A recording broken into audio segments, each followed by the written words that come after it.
institute today that was founded by my grandfather, Shaheed Zulfikar Ali Bhutto.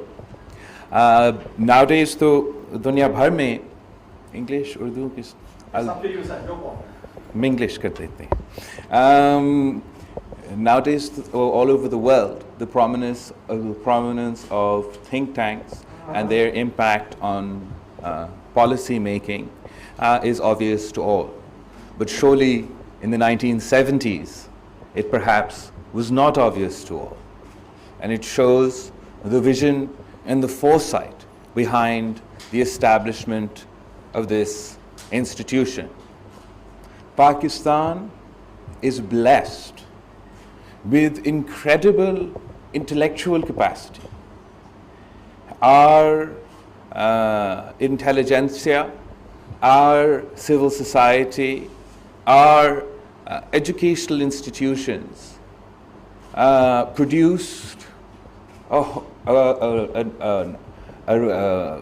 metaphorical army of thinkers.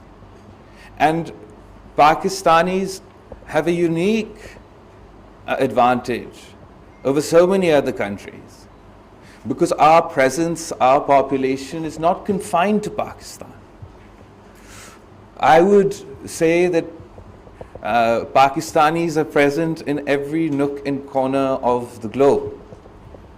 And we contribute to all walks of life internationally as well, but Wahabi, Pakistani students, I was one far more recently than much of you, are a large segment of the population of international students at any given university in the United Kingdom, in the United States, and even in many universities in the East.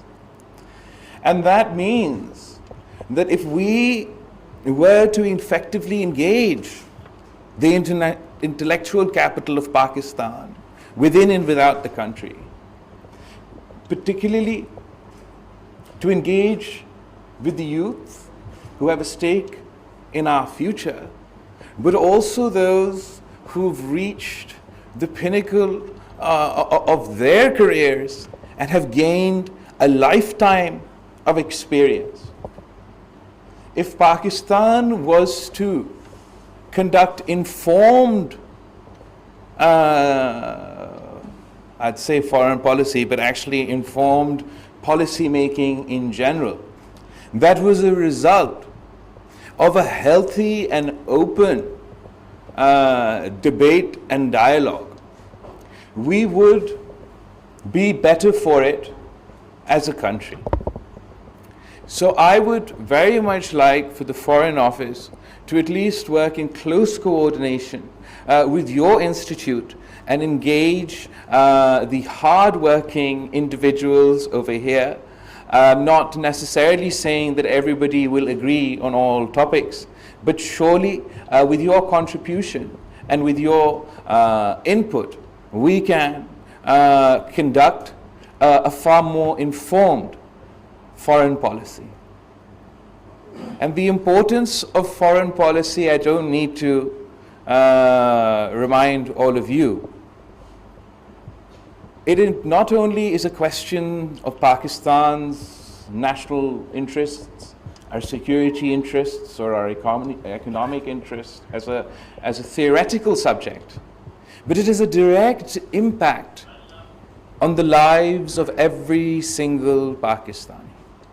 And the Pakistan's discourse on foreign policy, unfortunately, does not rise to the level that is necessary, particularly in the public domain, to educate the people of Pakistan, to explain to the people of Pakistan the actual context of our foreign policy, what is happening in the world today and how it affects your lives. We like to paint the world in black and white, in good and evil, and perceived concepts of what is in our national interest based on a narrow perception of nationalism and patriotism. And what one must understand is if one is truly patriotic, then one is ready to do whatever is necessary to safeguard the interests of the people of Pakistan, to advocate for the interest of peoples of Pakistan, and achieve what is strategically necessary in your country's interest. I would argue that recently we have continued to go down this path in an extremely unhealthy manner that has actually had a direct negative impact not only on Pakistan's foreign policy, not only on Pakistan's national security or national interests, but also on the health of our economy and the lives of the average Pakistani. If I was to sum up the conduct, I'm talking about the political conduct, not the Foreign Office conduct. It's very professional. It genuinely is. But the political conduct of our foreign policy, and frankly quite a lot of policies, has been one of cutting one's nose to spite one's face. And it requires all of us to have a deep rethink about where we stand in the world today and where we would like to see ourselves in the next 10 years, in the next 20 years, in the next 50 years, in the next 100 years. And are we as a nation, are we as a country doing all we can to position Pakistan, if not today, then tomorrow, in the best place for its people? And I would argue, unfortunately, we are not. Pakistan's, as sort of stated in your presentation, Pakistan's foreign policy is far more affected by the development of geopolitical events than many other countries. Pakistan's geographical location is such that we are positioned in a place that means that the developments of geopolitical effects have affected Pakistan directly in the past and will continue to do so in the future. Our neighbor to the north is China, our all-weather friend. Whether we like it or not, we will never be able to change the fact that India is also our neighbor. And on the other side, we have Iran, from where I've just returned on my first official visit as foreign minister, and of course, Afghanistan. So it is very easy to see that the development of global geopolitical events have had a direct impact on Pakistan. But have we been conducting ourselves in a way that engages with these challenges, sees them as not only challenges but also an opportunity? I don't think we have been. Or if we have been, I'm sure we've been trying to, but there's a lot more potential which is just waiting to be unlocked. Diplomatically, economically, culturally, politically, we believe that engagement is the answer. When I say we're cutting our nose to spite our face, I mean that if we're not even going to try and engage on the basis of one issue or the other, then how can we hope to impact or change the course of events? Because the decision Pakistan makes, I believe, not only it will change the course of events or the direction that our country will take, our people will take, our economy will take, but the decisions that Pakistan takes and its conduct will directly impact world events. Ambassador, you talked about the presumption, the way that most of the world is seeing global events developing today, of global power conflict, great power conflict. Now, is this great power conflict in the interest of Pakistan? And can Pakistan do anything to mitigate, avert, or play its part,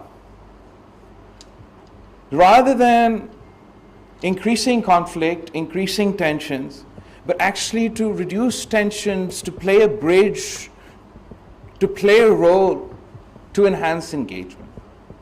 I believe we have in the past, and we can do so again. If it is in the context of our relationship with China, there is no doubt that Pakistan's relationship with the people of China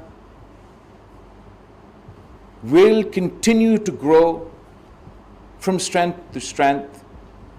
We are committed to our economic engagement. We have achieved quite a lot through the China-Pakistan economic corridor, and there's much more for us to unlock as far as our economic potential is concerned. But if the development of global events take the trajectory as we see today, then it surely doesn't serve Pakistan's interests that a great power conflict break out in our neighborhood. And the consequences for that, for our people and for our region, are significant. In the past, Pakistan has not played a role of an aggravator in such a conflict. In fact, Pakistan has played the role of a bridge. Pakistan has played a role of the bridge in the past between the United States and China in establishing diplomatic relations between the two countries. And there's, rather than being perceived as it being inevitable for us to be sucked in to a great power conflict in the region, Pakistan still has the potential to play the role as a bridge between great powers rather than a divider. And that requires engagement. It requires engagement with the United States as well. And our relationship with the United States has also been heavily tinted by a specific security lens. Our Pakistanis particularly, as I said, are so well positioned. If we engage with our overseas communities, if we engage with our intellectual capital, and if we engage with the United States, not just as a country, but as a people, to put across our point of view and provide not only economic opportunities for our people, but to play a role in reducing rather than increasing the tensions on the world stage.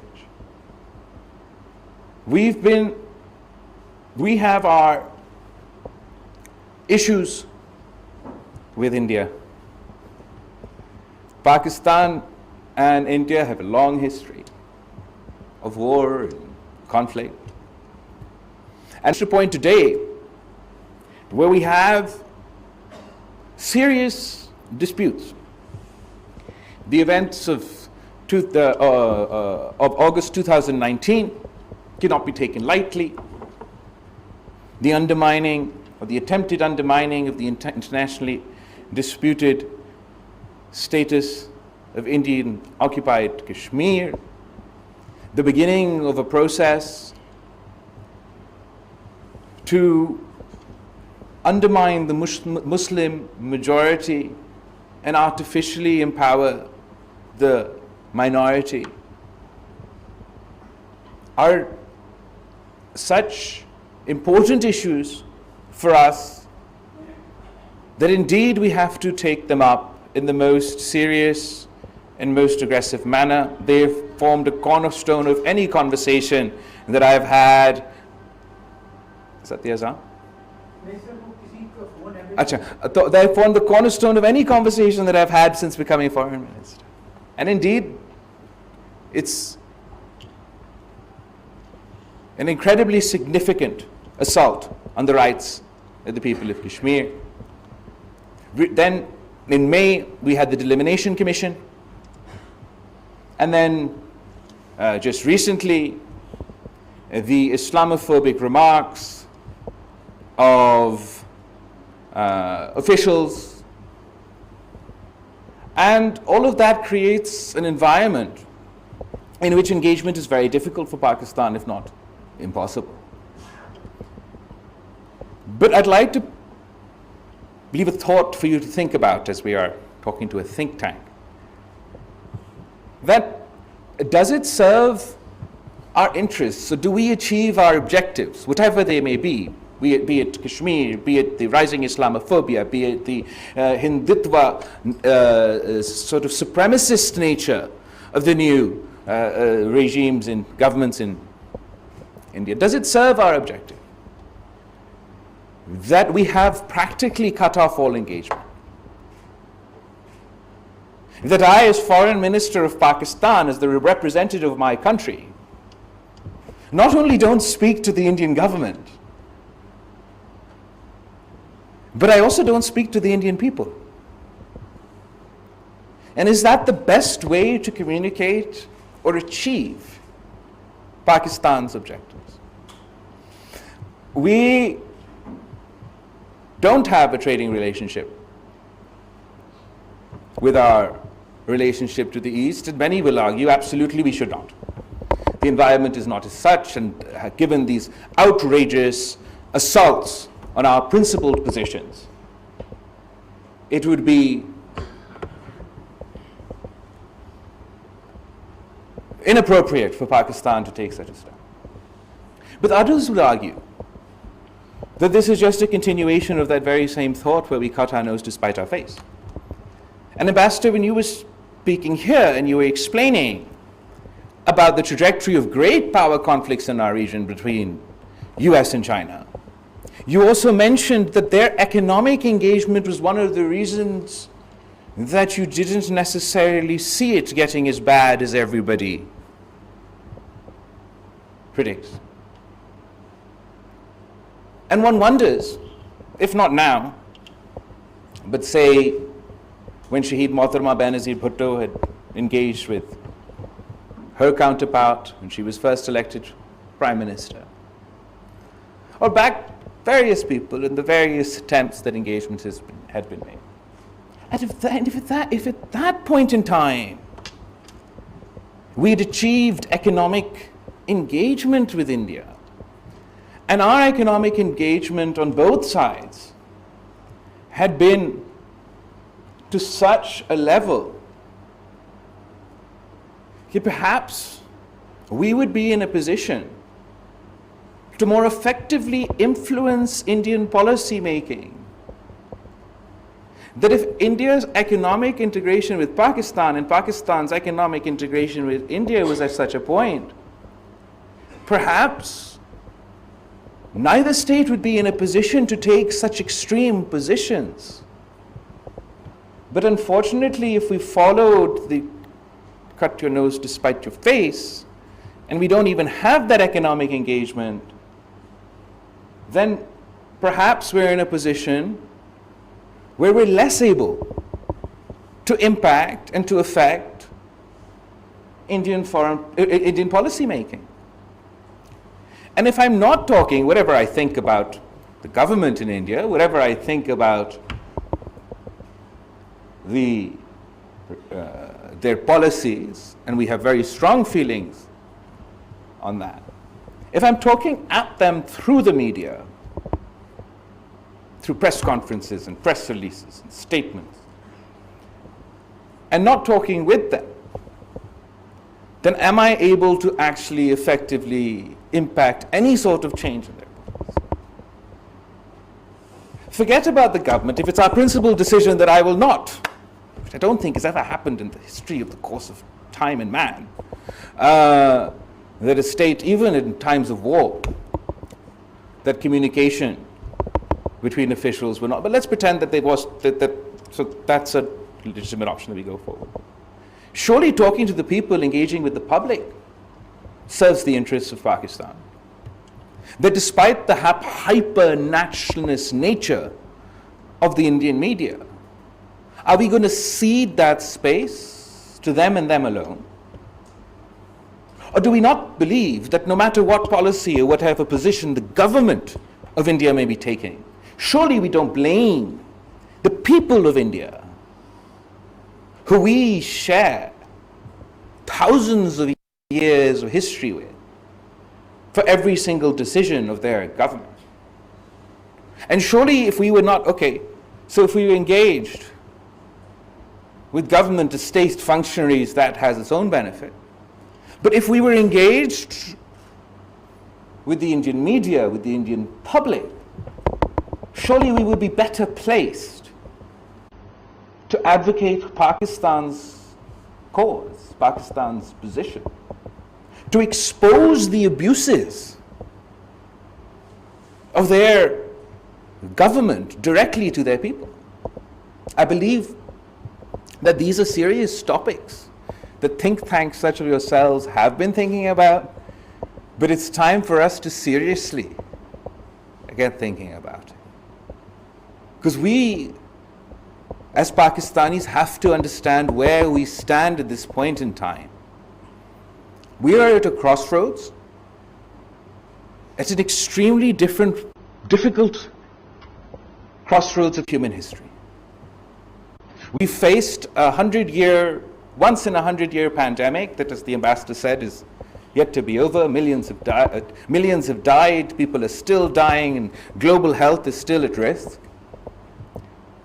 The threat of climate change is real and something that we as Pakistanis at least can no longer deny. If Jacobabad is experiencing 51 degrees heat in spring, if we are in what seems like a perpetual drought facing water scarcity levels of 60%, if our crop year after year suffers drastic damage, if there are fires raging from Balochistan to Khyber Pakhtunkhwa for 10 days on end, surely one of the greatest existential threats to man, climate change, will have an outside impact on a developing country, on a poor country like Pakistan.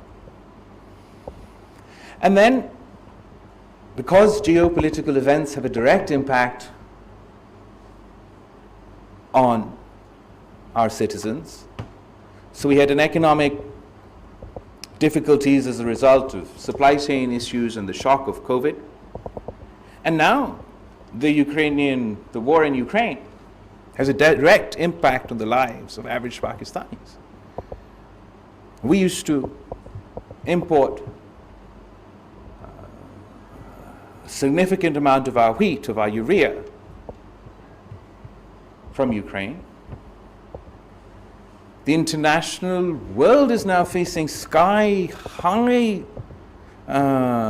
fuel prices, and everyone is feeling the effects of inflation as a direct result of these geopolitical events. And this is a time where everyone is pivoting to economic diplomacy and focusing on engagement everywhere and anywhere they can. And it is unfortunate that human history will record, but it will record this. When we were facing the existential threat of a pandemic and of climate change, the world decided to go to war, but that's what they decided to do. In Europe, there's a war, the tensions and conflicts threatening to spill out all over the place. Our own neighborhood, Afghanistan, I'm going to read your book, but, well, is extremely at a difficult crossroads in their own history. Because of geopolitical events, we've never reached the true potential of our economic potential with our neighbors in Iran. And now we have to race against time. The unity government is inherited in Pakistan, where wherever you look, there's a crisis. Internationally isolated, internationally disengaged for one reason or another. Economically, you've inherited an IMF deal that is stale, that is out of date, that is pre-COVID, that is of the fall of Kabul, that is pre the Ukrainian and Russian crisis, that is pre the global economic recession. But that is what you've got. Then you've inherited such economic decisions that can only be described as a suicide attack on our economy, that not only make things difficult for Pakistan, but obviously make things incredibly difficult for the average Pakistani. You've inherited institutions that have faced challenges throughout our course of our history, but in our view for the last 3 to 4 years, have been playing rather than a constitutional role, a more controversial role, while we're hoping for a transition back towards constitutional role that poses its own challenges. And whether it is on the economy, whether it is our domestic challenges, whether it is our foreign policy, everybody has come together in this unity government to address these issues together. I am manning our foreign policy and our international challenges. Others are manning their own forts. And we're working together under incredibly difficult circumstances, not only for us and for the world.